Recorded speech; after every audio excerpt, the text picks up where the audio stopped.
Hey y'all, welcome back to my kitchen. Today we are going to make homemade sandwich bread.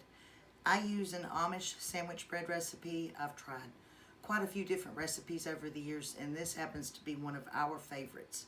So we're going to get started by getting our yeast going. Now I am going to be using instant yeast.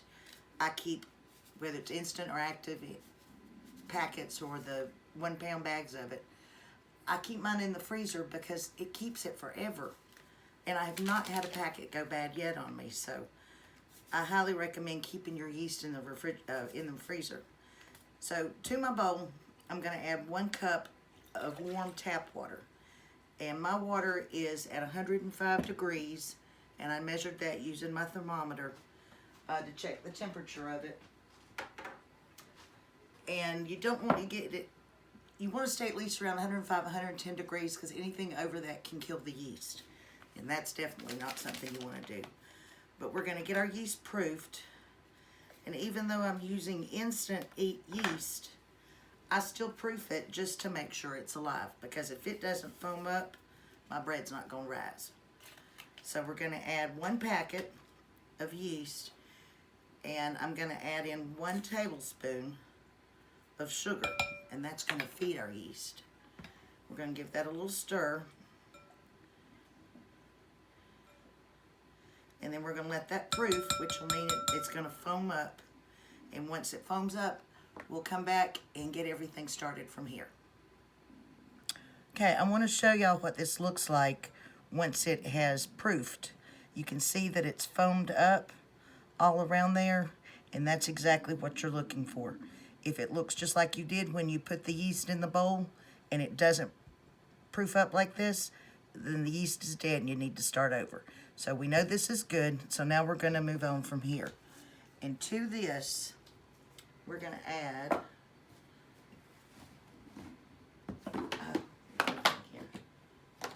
let's get our oil in first. We're going to add 1/8 of a cup of oil. I'm using vegetable oil. You can use avocado oil, sunflower oil, canola oil. You just don't want anything really heavy flavored. So you want to keep it, you just want 1/8 of a cup. Add that right in.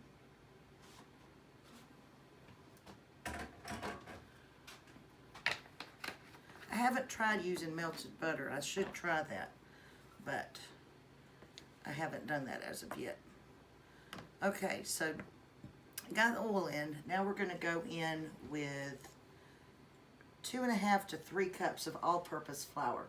And when I'm making bread, I scoop and level my flour. If I'm making biscuits or cornbread, I don't bother doing that.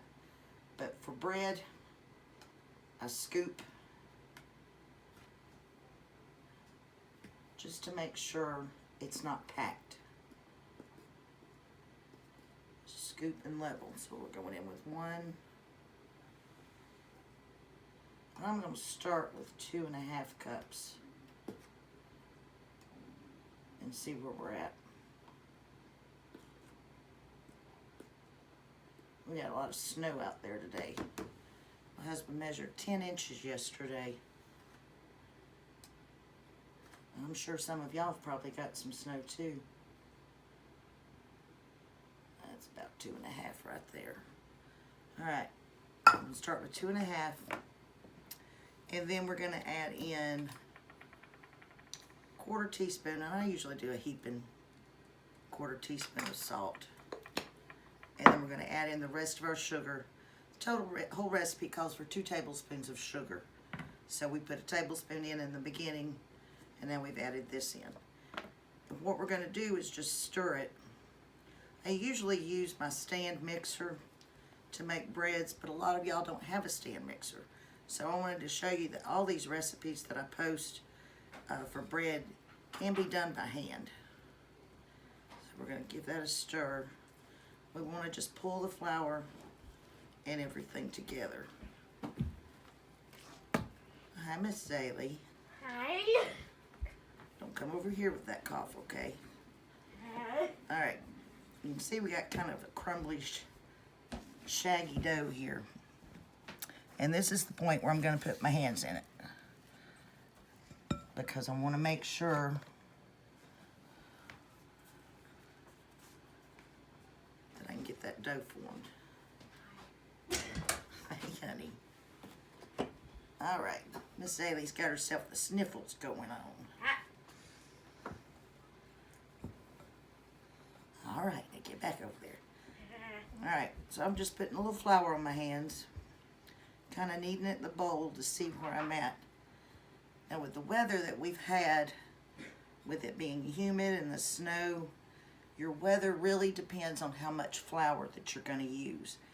And I can see right now that 2.5 cups is about all I'm going to need. So what I'm going to do from here is I'm going to put some flour down. We're going to get our dough out. And I'm going to start kneading. Now to knead the dough, you just want to pull it towards you and push it away. I usually do that a couple of times. Turn it, pull it towards me and push it away. Turn it and push. And this is going to have to knead for 5 minutes. So rather than y'all watch me do this for 5 minutes, I'm going to continue the kneading and then we'll come back and get ready to roll it out. Okay, so we have kneaded the dough for 5 minutes, and you can see that when you put your finger in it, it kind of springs back just a little bit, and it's ready. It's nice and smooth, and we didn't really add too much more flour to it as we were rolling it out here, so now it's good to go. Now I'm using, this is going to make a small loaf, so I'm using just my regular loaf pan. And I love these pans. They're USA pans. And I've got one, if you want to make a double loaf and you want to make it flat top, oops, kind of like the sunbeam bread. This is a Pullman loaf pan. And I love this thing. But I'm just making a small loaf. So we're going to use this one. And I've got it greased really well with some lard. You could use shortening. I don't recommend using cooking spray because they will cause this, I don't want to call it, it leaves a residue behind, let's put it that way.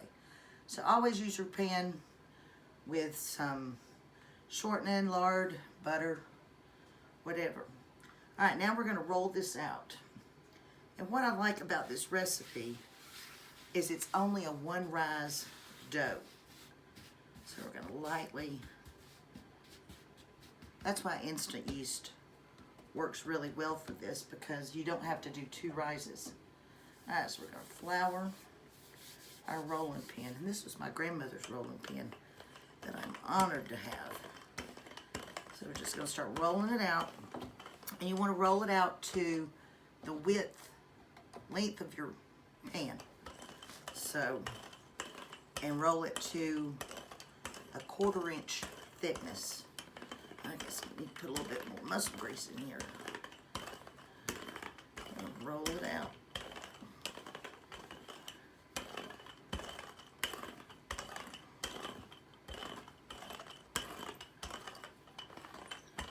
I think I got the size about right. Yeah. So now we just got to get a little bit thinner. You know, kneading and rolling dough is like therapy for me.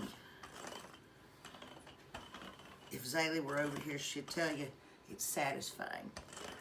That's what she likes about helping me with dough and stuff. But it is, it's kind of like therapy. Yeah, I'm talking about how you call dough satisfying. All right. Oh, yeah? So, we've got it out to where it's about even here. As even as my eyeballs can get it. And what we're going to do is start on the side closest to you. And you just want to start rolling it up.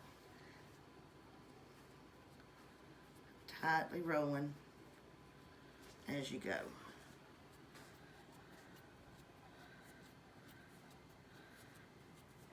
And then when you get to the end, pull it towards you, and you want to, well, get over there. And you want to pinch the seam so it stays closed. Just kind of pinch and tuck so that that seam is closed. It doesn't have to be pretty. And then roll it back on itself. And then you're going to roll and tuck in the ends. Mine looks a little lopsided. Pinch those in, tuck them. Now we're going to put it down in our pan. Hopefully I've got it right. A little bit bigger. Just kind of work it out. Alright, now it's in the pan. Like I said, this is a one rise, so it's going to take about an hour to an hour and a half. It's going to depend on how warm your kitchen is. I'm going to cover it with a cloth, move it over, and then once it's risen, I'll bring you back and we'll get it in the oven.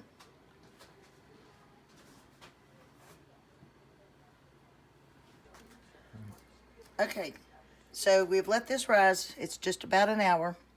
And this is what you're looking for. Just as it starts to crest over and dome up over the top of the pan, you know it's ready to go in the oven.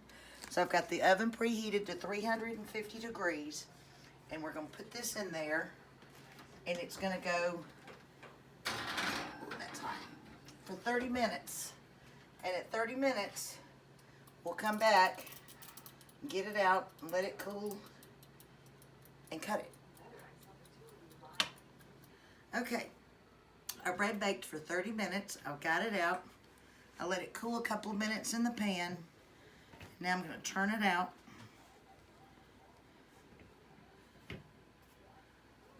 It's a beautiful loaf of bread, and I wish you could smell it. It smells good, doesn't it?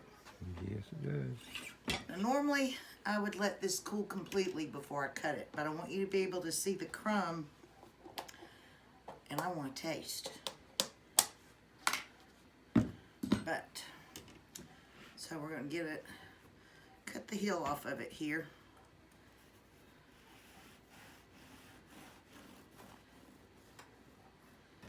And Don, if you'll come over here so you can get down inside there, you can see the crumb of it. It's beautiful. Now this is fresh bread, so you've got about 3 days to eat it.